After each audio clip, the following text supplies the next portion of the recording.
حين تكون الأمور تبدو لنا عادية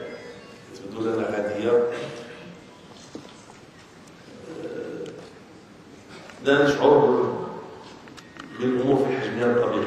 احنا الحمد لله وقع لنا البارح في ديال الريح كانت قوية في جدة، تعرضت الطائرة لبعض الاهتزازات صعبة، ولكن الحمد لله يعني الربان كانت المستوى توجه بنا للنظور ثلاث الصباح لله الحمد.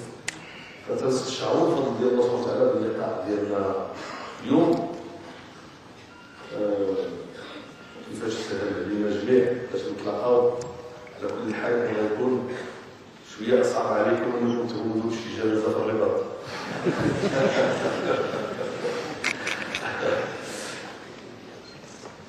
ولهذا دائما الانسان اللي يكون شي وضعيه يحمد الله سبحانه وتعالى ويشكره ويعرف